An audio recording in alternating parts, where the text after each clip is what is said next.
Esse é mais um Ponderações.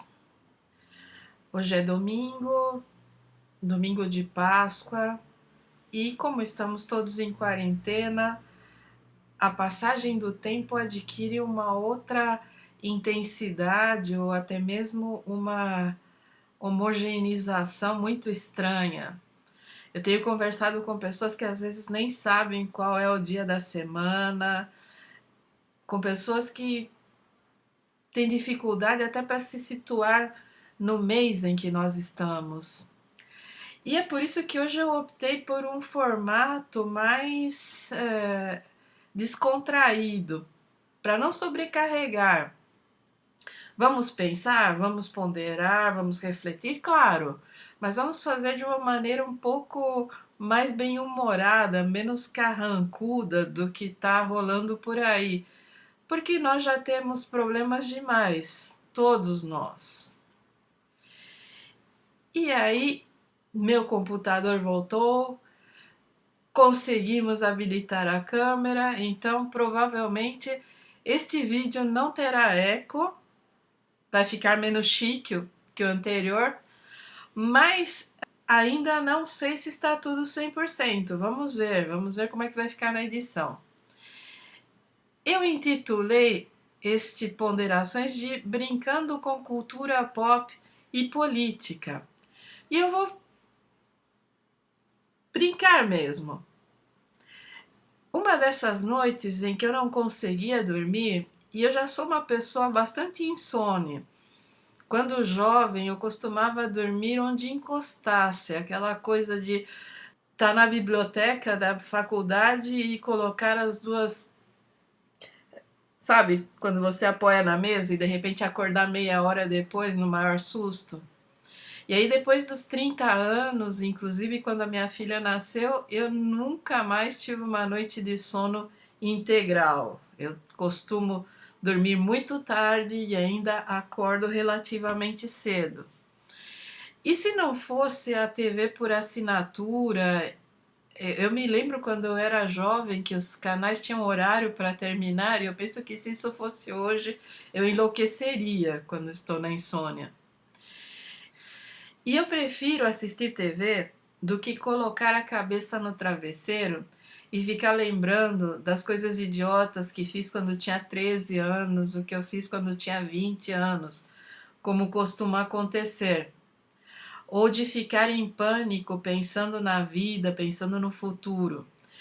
E acaba assistindo séries, acaba assistindo aquelas coisas que a gente. Big Bang Theory, qualquer coisa que me faça dormir. Ou então quando tá passando aquele filme Seven, que é um filme que eu nunca consegui assistir inteiro porque eu sempre durmo, é meia-noite e eu tô ali e tá começando o Seven, eu tenho certeza absoluta que até o momento em que o Morgan Freeman for pra biblioteca, eu já dormi. Então, uma noite essa semana, bateu 1 e tanto da manhã, 1 e meia, e nada de dormir. E aí, sapeando a TV, tá lá, uma família da pesada. E eu não assisto o Family Guy, né, que é uma família da pesada, há anos, porque Seth MacFarlane, que é o criador, se revelou um daqueles americanos liberais, brancos, hétero, padrão, sei lá mais o que, totalmente sem noção, que não sabe o que é direita, não sabe o que é esquerda e acha que está sempre certo em tudo. Então, quando ele costumava aparecer no programa do Bill Maher, eu acabei pegando o ranço tanto dele quanto do Bill Maher. E parei de assistir. Só que naquela insônia eu pensei, cara, não tem mais nada que possa me fazer dormir. Pelo menos esses desenhos são tão nonsense que vai que eu durmo, né? Só que eu não dormi, eu assisti os 2 episódios que passaram, ou era ele e o American Dad, eu nem lembro mais. E eu fiquei pensando, caramba, né? É o que nós estamos vivendo. E é por isso que eu quero brincar com cultura pop e política. Porque Na minha infância, havia todas aquelas famílias de desenho animado, principalmente da Hanna-Barbera. Então tinha os Flintstones, que era uma família média americana na Idade da Pedra. Tinha os Jetsons, que era uma família média americana no futuro. Os Mozzarellas, que era uma família média americana no Império Romano. E todas essas famílias tinham uma coisa em comum: as pessoas se gostavam. Os homens poderiam ser uns otários e as mulheres mais inteligentes e toda aquela dinâmica de que o homem faz a bobagem, a mulher vai lá e conserta e ainda se finge, né, para que ele continue se achando, que era tão anos 50 e 60. Tinha até os caretas, que era um outro desenho que acho que era do De Patty Freeling. Mas todos eles, as famílias se gostavam. Os pais faziam qualquer coisa pelos filhos, as mães sabiam que os maridos não eram grande coisa, mas elas gostavam deles, elas não se sentiam superiores porque eram mais inteligentes. Seth MacFarlane, que é o criador de Uma Família da Pesada, ele rompeu com esse padrão, que é um padrão que se repete inclusive nos Simpsons. Os Simpsons é um desenho tão bem sucedido porque ali você tem uma família que é totalmente maluca, que cada um dos integrantes é um estudo psicológico à parte, mas que na hora H eles funcionam como uma família. O que não acontece com os Griffins. Os Griffins são horríveis. A Lois sabe que o Peter é praticamente um clinicamente retardado. Só que o sexo entre eles é bom. Então, ela não tá nem aí. Sempre na hora H, ela acaba voltando para ele por causa do sexo. E não importa se, além do fato dele ser clinicamente retardado, ele é um sujeito ruim. Porque o Peter é ruim. O Peter é um sujeito que tortura os próprios filhos, é um sujeito carregado de preconceitos. Há um episódio em que ele resolve gostar da cultura redneck, que é aquela cultura dos caipiras dos Estados Unidos, que o TLC e esses outros canais estão sempre reproduzindo. E o Peter arruma uma camisa de flanela quadriculada, desfia a manga, coloca um short jeans todo agarrado, bonezão, passa a usar um mullet, arruma uma perua 4x4 e começa a dar em cima da própria filha. Então, o que uma família da pesada tem, além de uma narrativa totalmente nonsense, que começa numa situação e você nunca sabe como vai terminar porque o roteiro foge, as personagens são ruins em sua essência. Você tem o velho que dá em cima de meninos, você tem o cara que é um passa o rodo na mulherada e não está nem aí se tem um filho em cada esquina. Você tem aquele bebezinho que é um futuro, sei lá, né? Um futuro serial killer e que eu não acho nem o modelo dos serial killers que a gente já conhece. Então, são personagens ruins, são pessoas ruins, são pessoas que não funcionam juntas, mas que estão juntas por N motivos. Às vezes pela aleatoriedade da vida, às vezes simplesmente porque o roteirista é um sádico. E o que eu quero dizer com o nonsense dos roteiros é o seguinte: o episódio que acho que a maioria das pessoas se lembra mais é aquele do Surfing Bird, em que o Peter descobre um disco, ou ele vê e vai atrás do disco de uma banda de Trashman, que tem uma música totalmente idiota, daquelas que é para grudar no ouvido, que é totalmente imbecil a música. E ele obceca nessa música, porque Como ele é uma pessoa pouco inteligente, quando ele obceca com alguma coisa, ele não quer saber. A vida dele parece que tudo para, o emprego, a família, desde que ele consiga se aprofundar na obsessão. Então ele passa a repetir o disco o dia inteiro, até que a família está totalmente empapuçada. Ele acorda as pessoas no meio da noite para ouvir aquele disco. Chega um momento em que até o nariz do bebê sangra de tão. Ele está desacorçoado. E o bebê, o Stewie e o Brian, que é o cachorro, roubam o disco e destroem. E aí alguém pensa, ah, mas ele vai sair e comprar outro. Então eles começam a andar pelas lojas de discos da cidade, comprando todas as cópias e destruindo. E o Peter sai para comprar outro disco. E aí ele vai andando de loja em loja, até que ele chega numa loja em que o balconista é Jesus. E aí o episódio, toda a trama some, porque o Peter obceca em Jesus e ele resolve ser relações públicas de Jesus e o episódio vai escalando, escalando, escalando até terminar em absolutamente nada. E assistindo Uma Família da Pesada, eu fiquei pensando na nossa política e por que nós estamos tão cansados, por que é tão cansativo lidar com a família Bolsonaro. Porque a família Bolsonaro parece um remake ruim de Uma Família da Pesada. E eu não vou entrar, não vou ficar fazendo aquelas analogias de que fulano parece o Peter, o outro parece o Stewie, até porque se você vai encontrar características de cada uma das personagens em cada um dos integrantes da família Bolsonaro.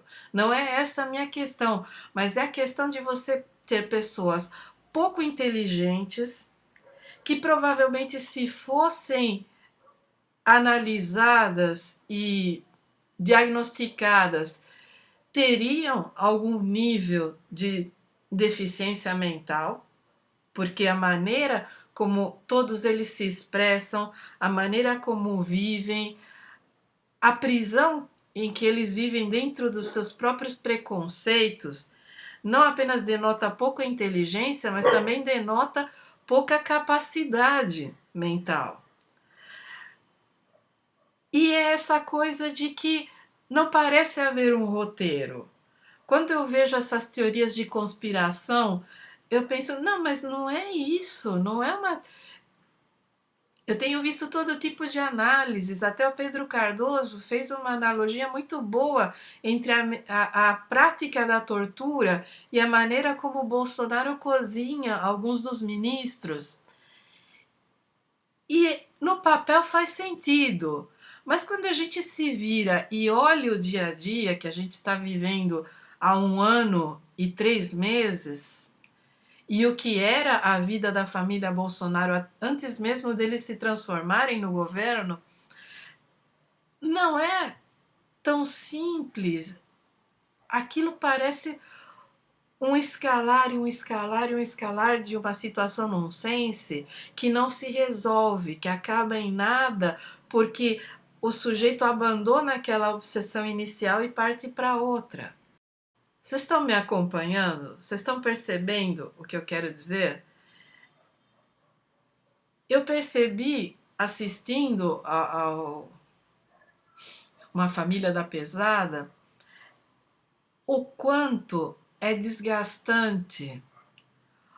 Eu não gostava do desenho por esses roteiros mal resolvidos, por esses roteiros que escapam por tangentes totalmente inesperadas e não se resolvem nunca. Porque mentes ordenadas, mentes minimamente metódicas, precisam de começo, meio e fim nas situações. Eu tenho um toque mínimo, mas que está lá. Então eu não suporto coisas que se prolongam indefinidamente, eu não suporto situações que não se resolvem. E o desenho me angustiava por causa disso, e eu fui parando de assistir aos poucos, até que a completa falta de noção do autor me distanciou de vez.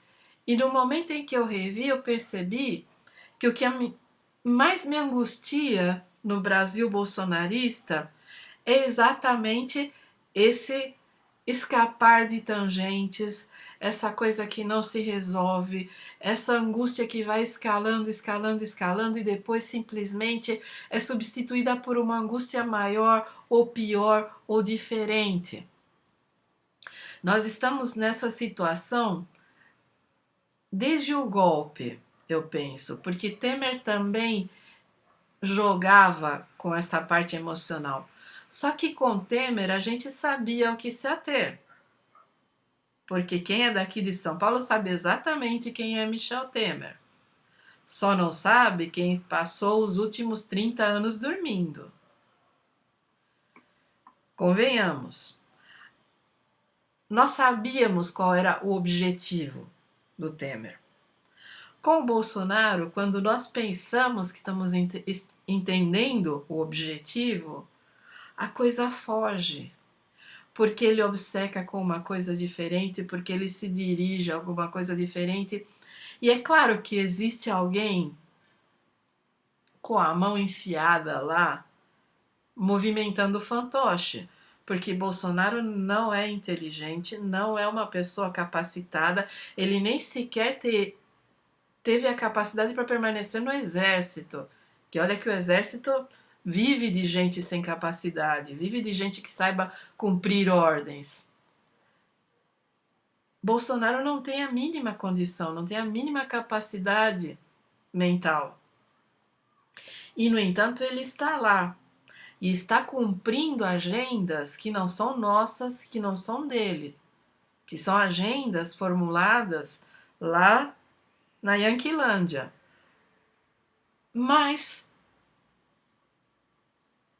mesmo cumprindo essas agendas ou tentando cumprir, mesmo Bolsonaro sendo quem é, ainda assim há esse ambiente de insanidade, há esse ambiente de que numa semana o sujeito está dando trela para um ministro que está destruindo a educação e na outra semana ele está dando trela para uma ministra que não tem a menor capacidade para ser ministra, que não teria capacidade nem para ser pastora, porque os discursos que ela faz nessas igrejas são sofríveis, cheios de mentiras, carregados de ignorância e sem a menor noção sequer da própria religião que pratica. E Bolsonaro está lá. Um momento ele dá voz, no outro momento ele silencia. No momento ele prestigia, no outro ele poda. Se alguém cresce mais do que ele nesse governo, ele amputa, de uma maneira ou de outra. E a cada semana, às vezes mais do que uma coisa na mesma semana, ele obceca. A última obsessão dele é a tal da cloroquina, que explica-se. O cara que fabrica aqui é amigo dele, é apoiador e participou da campanha. Ao mesmo tempo que lá o patrão dele na Yanquilândia tem interesse na fabricação. Então até aí, que ele esteja sendo usado para veicular um remédio que não cura e que ainda por cima coloca a vida das pessoas em risco, é uma barbaridade. É, mas ele trata isso como ele tem tratado toda e cada uma das obsessões dos últimos meses, do último quase ano e meio. Ele vai escalando até que a situação se torne impraticável. Então, quando a gente já está quase infartando, querendo que um raio destrua a figura para ele parar de uma vez, aí ele acha outra coisa e vai. E isso é assustador, porque é por isso que nós não temos governo. Porque não existe um roteiro, não existe um plano, não existe nada. O ministro da Economia, que era o cara que ia fazer tudo, e que ainda bem que era um incompetente, porque se ele fosse competente hoje nós estaríamos muito pior, porque o projeto neoliberal é um projeto de destruição de soberania, um projeto de destruição de autonomia econômica, é um projeto de destruição da sociedade. Então, se ele fosse eficiente, sabe lá como nós estaríamos. Mas o cara fugiu em pânico de Brasília e está lá escondido, de medo do vírus. A economia tal Deus dará. O que está acontecendo? Então, podemos brincar com a cultura pop? Podemos. Podemos tentar encontrar algum nexo, tem alguma lógica no que está acontecendo? Podemos. Mas eu vou lembrar de um episódio de South Park. Cartman, que para quem acompanha, Cartman é aquele gordinho neonazista horroroso, medonho do South Park, que era tão egoísta e tão nojento que as pessoas começaram a falar para ele: você deve gostar do Family Guy, você deve gostar de Uma Família da Pesada. E ele ficava muito bravo porque não era o tipo de humor dele, mas as pessoas pensavam que, como ele era um gordo nojento, e nesse ponto não se trata de gordofobia, mas era o que mais irritava o Cartman era ser chamado de gordo. Se alguém o chamasse de nazista, ele achava até um elogio, mas ele se irritava de ser chamado de gordo. Então, o gordo se tornou a maneira como os outros meninos de South Park se referiam a ele. Ele não queria ser comparado com as personagens, então ele pega um triciclo e sai por aí até chegar aos estúdios da Fox, porque ele quer destruir quem está fazendo a série, para a série parar, para as pessoas pararem de dizer que é o tipo de humor dele. Lá ele encontra Bart Simpson, que está lá pelo mesmo motivo. E que eu achei de uma injustiça tremenda, porque o Bart é muito legal. O Bart é uma personagem extremamente anárquica. Bart é aquele lado das crianças que você, para alguns pais é motivo de riso, para outros é motivo de arrancar os cabelos, mas que você reconhece, que é aquele momento em que você precisa colocar o limite, conversar e trabalhar a empatia da criança, senão ele vai virar um psicopata. Mas o Bart está ali limítrofe. Há 20 anos que ele está ali no limite, mas está lá. Diferente do Cartman, que já é um psicopata completo na própria infância. E dos Griffins, que também estão nessa categoria de pessoas que não têm a menor empatia por ninguém. Lá nos estúdios da Fox, eles descobrem que os roteiros das séries da Fox são produzidos por peixe-bois loucos de ácido ou de alguma droga qualquer, que sorteiam bolinhas com os enredos. Então que as séries da Fox são totalmente aleatórias. Então, eles não conseguem destruir Uma Família da Pesada porque não há o que destruir, porque não há nada por trás. E eu creio que os roteiristas de South Park, muito embora tenham lá suas limitações, também não é nenhuma série é perfeita, nenhuma é 100% maravilhosa, todas elas têm algum ponto, porque são produzidas em um país que só olha para o próprio umbigo. Então, por mais críticas que sejam, elas nunca chegam a ser tão críticas a ponto de absorver as nossas críticas à sociedade dos Estados Unidos. Então, os roteiristas de South Park, eles perceberam a falha de Uma Família da Pesada, que é não há roteiro. Não existe roteiro. E nós estamos vivendo em um Brasil sem roteiro. Não há peixe-bois drogados sorteando bolinhas. Há enormes interesses geopolíticos e econômicos voltados para o que está acontecendo conosco. Nós estamos ilhados em quarentena com um louco solto por aí que passa a mão no nariz e sai apertando a mão das pessoas. Um sujeito que vive em uma realidade alternativa, criada para ele por quem o rodeia, inclusive nisso, aqueles filhos dele que no início eu chamava de o Dai Kusai e não sai, porque me lembravam os filhos do Saddam Hussein e o não sai vai por minha conta, porque o cara não saía da cola, inclusive é o único vereador federal que existe, né? Mas aí é que você entra, aí é que você tem que pensar. O sujeito vive uma realidade alternativa. Ele foi a um hospital que ainda não foi inaugurado e cumprimentou uma multidão que não existia.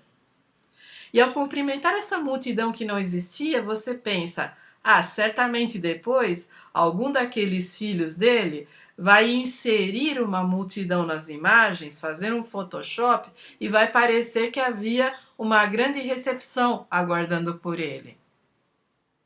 E se não for isso?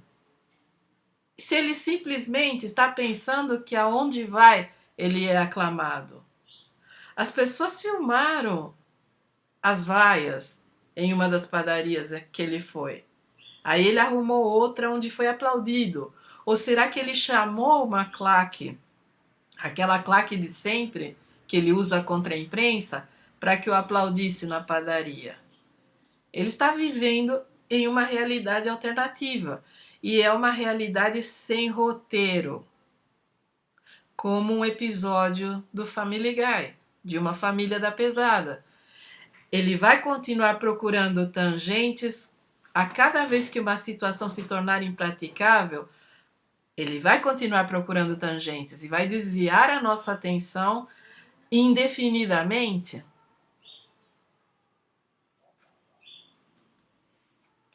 E essa ponderação que eu queria propor a vocês.